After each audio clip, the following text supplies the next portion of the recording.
Hello, peaceful world. Here is another update from Ukraine from a perspective of every citizen, a young mom, and her precious poor baby who is sleeping right there in her stroller as always. You may hear some thunder, and this is thunder, I assure you. These are not rockets.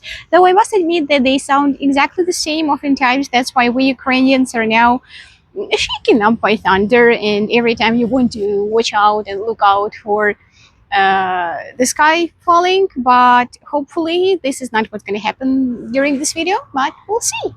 So an update. These days are big, these days are fun, these days are challenging, these days I'm losing my shit. I'm losing all of it. There is no shit left, I'm afraid, and there are some big changes that need to happen in my family, which makes me very anxious and unhappy. But yeah, first things first. Yesterday, Mia turned 11 months. 11 months. I've been a mom for almost a year. This precious bundle has been with us for almost a year. It seems like I've been doing this forever and for just 1 week. And wow, just wow. This month with Mia was, well, to be frank, it was actually amazing because of how much she has learned to do, how much she has developed. Just like last month, I told you that we had the most exciting month. Forget that. This one, I think, is even more fun. She started doing sorters. She started doing those cones, pyramids. She learned to nod just yesterday, and every day there is a little thing that she masters, and it's fascinating and it's heartwarming and it's so rewarding, and it is super cool. She is super cool in this perspective. But on the other hand, the breastfeeding and the nights have to change, otherwise I'm gonna die. I think so. Last night was the first okay night with Mia. Is not what is okay for most people, which means she agreed to sleep next to me. She woke up not more than 10 times, and she did not need to latch the entire night. Before that, 3 nights in a row, she wanted to latch the entire night. She woke up, no joke, every 15-20 minutes, and it isn't like she doesn't really wake up, but she just sits up, stands up, and tries to crawl or walk somewhere, and I have to catch her, put her down, and it is exhausting. I was supposed to study yesterday and could do that only partially because of a major tantrum, which could be explained by her teething. We can see those top front teeth, just almost there. You can see that the gum is already transparent. So that explains her moodiness, of course, but it is very, very hard. I have to admit it. And my need now is more rest and more freedom in my lifestyle. And by that I mean I want to eat carelessly. I want to eat everything I want. I do not want to second guess every beverage or snack choice I make. Even though I'm not forbidden to eat like all of my favorite things. Haribo is my favorite thing. The gummy bears, love it. And I'm a person who, like, even when I was pregnant, I would eat like a whole pack at least a day, sometimes more, big packs. And taking that away from me is cruel. Okay, so I miss that. I crave that. As you know, I want to smoke. I'm a smoker, very devoted smoker, and it helps me, you know, stay at ease, be at ease, and I do not have that. And a couple of days ago, when I was putting Mia to sleep, which is always a struggle, she's a sleep fighter. She never gets tired. She never just comes, yawning to me. Like every bedtime routine is me trying to hold her So she doesn't run anywhere. It takes like an hour, and I've been doing this alone for almost a year because she is attached to my boobs.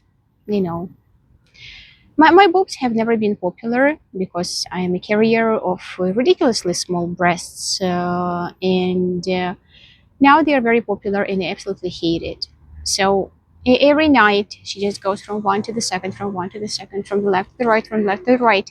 I try to put her down, she jumps up, she runs away, and then she cries because she's tired. I pick her up and we do the same circle again, again, and again, until finally one of those times when I hold her, she starts to fight and then gives up and falls asleep.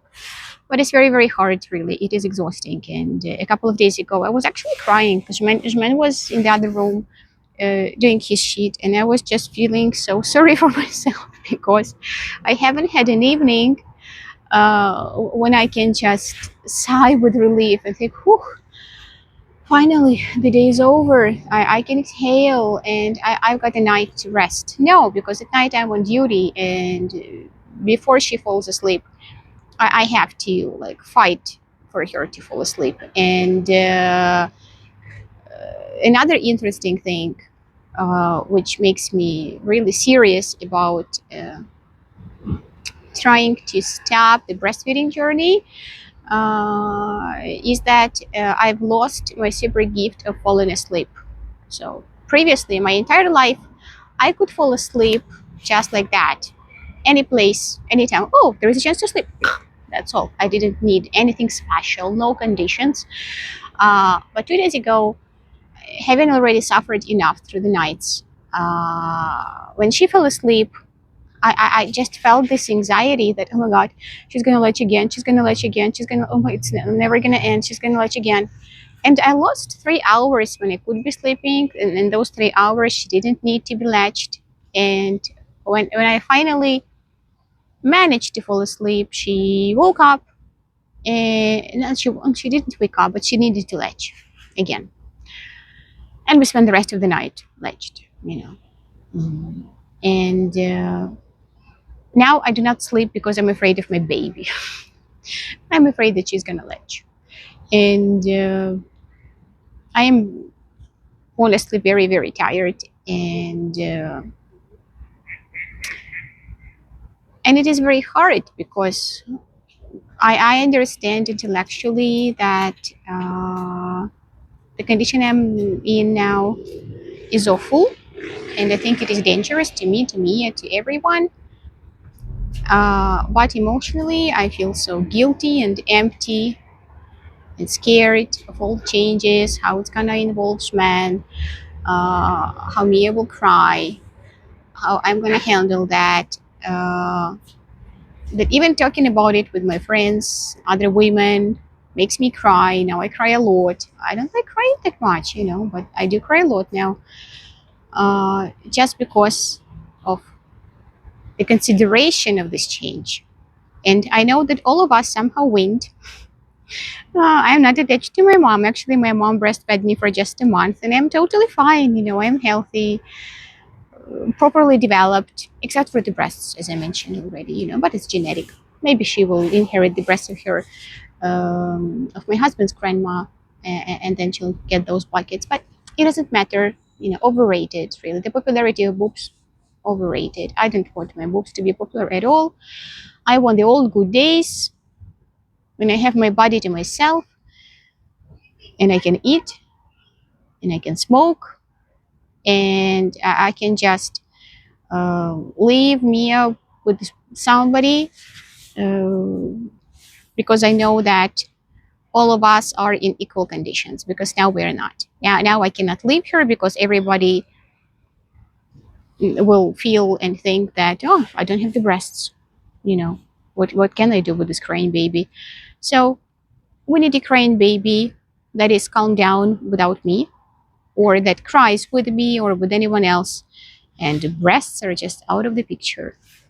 This is my dream, and this is what I need to do. But it is very, very stressful for me, really.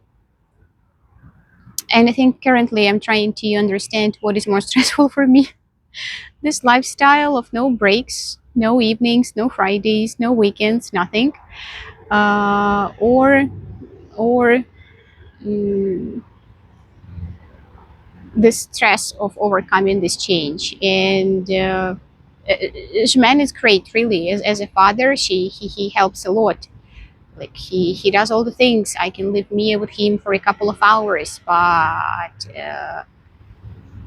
even if I'm away, my mind is with them because of the breasts, and I wanted that to be out of the picture, mm, because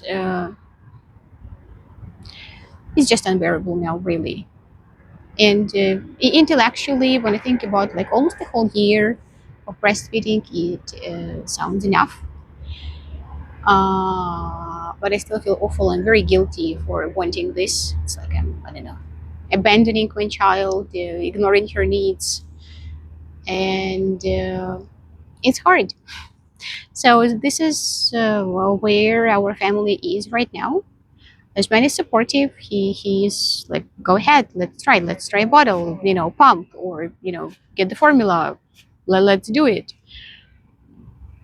He's in this like solution kind of mode, and I wish I could somehow share how difficult it is for me emotionally, not practically.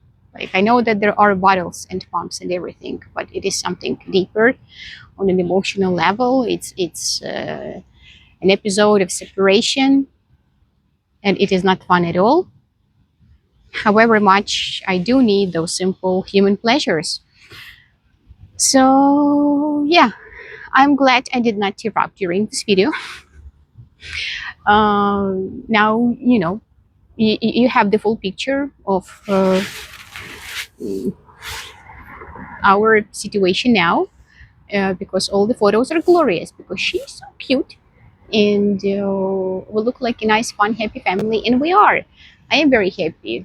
Like even now, sharing all of this difficulties, I want you to not forget how awesome that little human is, and how, I don't know, amazed and proud I am of her, and how much I actually love her temper, and I hope not to somehow, break it too much. I hope to guide it, because I think that that character is absolutely unbelievable, and I believe it will help her get what she wants in life.